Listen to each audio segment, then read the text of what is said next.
twakoze gukurikira Clement Bajemahe iyi ni Biba TV.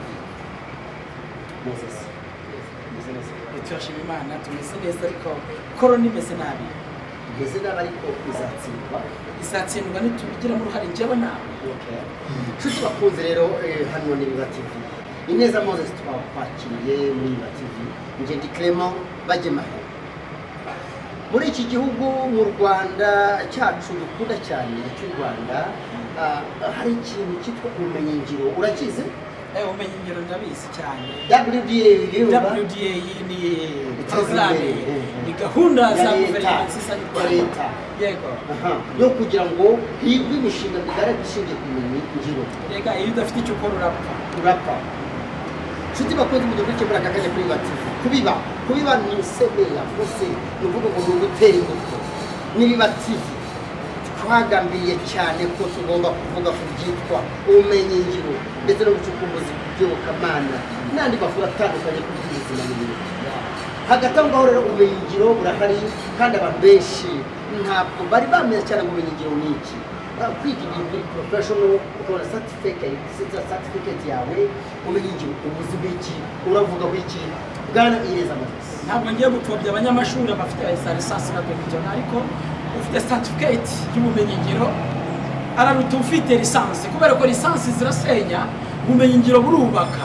Urugero rwa lisansi zisenya niziye kugira ngo tujye mu none se niba u Rwanda rwarakwishyuriye amashuri ukaza urusenya ukaruvuga nabi umaze iki ntacyo umaze ukanyaza n'imitungare.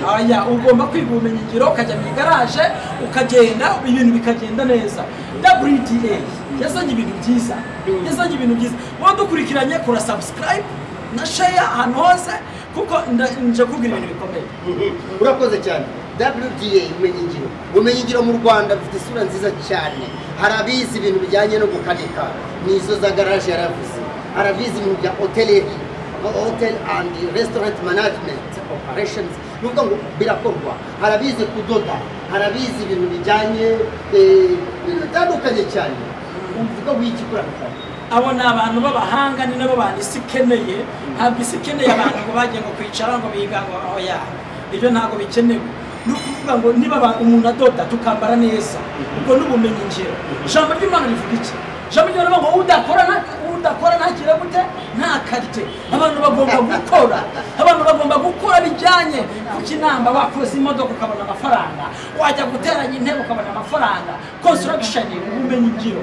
Ubwo WDA guverinoma y'Abanyarwanda yazanye ibintu byiza izana ibintu bituma Abanyarwanda bose bazamuka ariko baracyafite imyumvire itari myiza.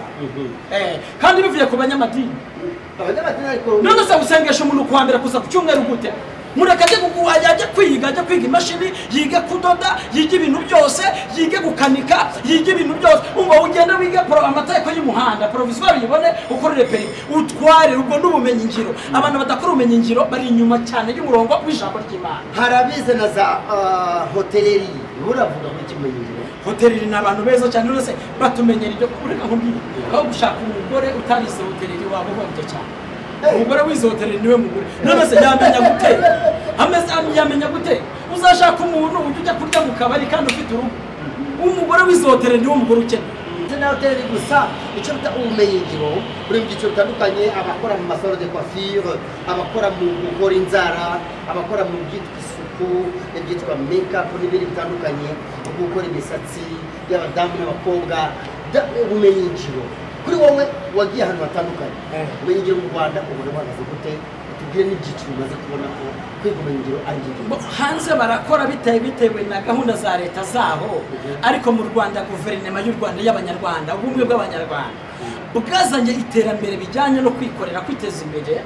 Ubumenyi ngiro leta y'u Rwanda nta kintu itakoze kugira ngo abantu bamenye kwikorera, bamenye kuva mu buzima buciriritse, bamenye kuva mu buzima budafite gahunda, bamenye kuva mu buzima budafatika. Ariko iyo wize ubumenyi ngiro ugira mituelle de santé, iyo wize ubumenyi ngiro wakwitegera ukajya ahantu ushaka. Ariko iyo utabufite WDA yazanye ibintu byiza bikomeye byiza. Urabona n'izi kamera zitureba kuziga mu menyingiro biba byiza cyane kandi bagakorera bashaka baza bakabitangira ahubwo kubera yuko abonye baratangira abanyigisha ndashaka kumenya ibintu byose. Wabonye iki hano abakamera? Hari abasaza b'abahanga aba ni abasaza b'abahanga aba ibyo bazi ni ubumenyingiro bifatanyije n'impano. Iyo ufite ubumenyingiro n'impano igihugu cy'u Rwanda nta hantu kitagutuma nta hantu kitakugeza, ariko kuba udafite ubumenyingiro ntugire n'impano rwose urimo ariko abantu babona abantu bize kudoda, bize gukora amagaraje, gukora mu magaraje amapine n'iki, bakagira ngo yenda abantu basuzuguritse. Nibyo ntabwo abantu basuzuguritse. Niba njye bankora ukambwira ngo ndasuzuguritse nariye nta kibazo kuko njye nariye ejo biratunze imiryango bitunze imiryango. Ushobora kuba uri umugabo ukabukanika ukabukora intebe ukabudoda ukabukora muri salon de coiffure ukaba uvuga ndi byibuze ndajya guhanagura inkweto z'umuntu urumva bagora zibe 500. ubwo n'ubumenyi ngiro hari aho tuyatanga hose bakaziduhanagurira 500 yonyine n'ubumenyi ngiro. Impamvu tugira ikibazo mu madini n'amatorero n'abapasiteri badashaka gukora n'abavugabutumwa ngo twahamagawe n'Imana ngo dukeneye kuzabeshwaho n'Imana. Ntabwo Imana ibeshaho umuntu, Imana ifasha umuntu wifashije. Yabwiye Mose ngo ufite iki? Gira icyo mpera. Gira icyo mpera. Avuga ngo mfite inkoni. Niba wagiye mu igaraje ugakora iminsi 6 senga umunsi umwe Imana izagushyigikira. Hanyuma rero tugira aho ngaho ati rwose abantu bavana amaboko mu abakora bakunze kuvuga muri sante n'amadoktora wayibasiye. Ubundi se sante na doktora za masters zitandukana gute n'abantu bizigirwa? Bavuze ko babyize hari igihe bagaruka bagahora igihugu bakageza imitungo bakarwanya n'igihugu kubera ko bafashe ko abanyabwenge bafite biriya bipapuro. Reka mbisobanure. Ni byiza abateza igihugu imbere ariko abenshi dufite n'abahombye igihugu. Ariko wize ubumenyangiro gukanika, kogosha, gufurira abantu, kubaka ibintu byose, gukamera, gufotora, kudoda ibintu by'ibyo byose. Abamani nabashyigikira. Bibiri ndavuga ngo nzazamura umuhamagaro uri wanyu mw'imbere kugira ngo muzamuke mukure. Ni ukuvuga ngo Imana ikeneye abantu bakora, ntabwo Imana ikeneye abantu bicara. Rero abantu bagusuzugure, bakwange, bakuvuge nabi, wikorera waba umuyede ntacyo bigutwaye, waba umwogoshi ntacyo bigutwaye. Umva WDA ni abantu b'abagabo, leta ya guverinoma y'u Rwanda rwose nta kintu itakureba abanyarwanda. Sizi ikintu mushaka wayikunze cyane WDA yakon none se niyo ibishinzwe. Ntacyo bakunze mukurikiye kuri TV. Twababwiye byinshi cyane bitandukanye. Hano ni ikiganiro cy'ubumenyingiro, ubumenyingiro ku isi mu Rwanda. Ariko waba umudepite waba n'umuminisitiri ugomba kugira ikindi kintu ukora.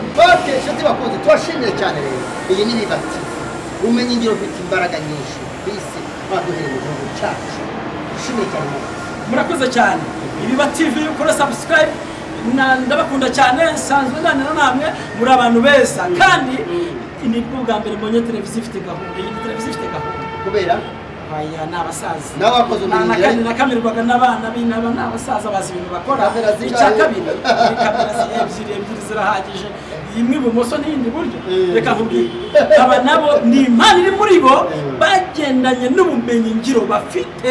Imana irabashyigikira. Ubu turi hano kubera bo, nabo bari hano kubera twebwe. Ubu n'ubumenyingiro kandi ikindi cya kabiri u Rwanda rwose ruzabeshwaho no kugira ubumenyingiro. Muze sineza bakoze. Yego mwakoze cyane. Biba TV hano turi ni kuri Kaiser ni hotel, ni ahantu hasanzwe harangwa amahumbezi nziza. Mwese wakoze cyane. Mwakoze cyane. Reka tubashimire mwese mwabanye natwe kuri Bibati. Ngende claim abagenda he ikiganiro twakoze kuri cy'ubumenyingiro, imirimo y'indashyikirwa mu gihugu no ku isi yewe no ku Mana cyane. Ku Mana Imana yemera ubumenyingiro. Okay, bye. Asante cyane.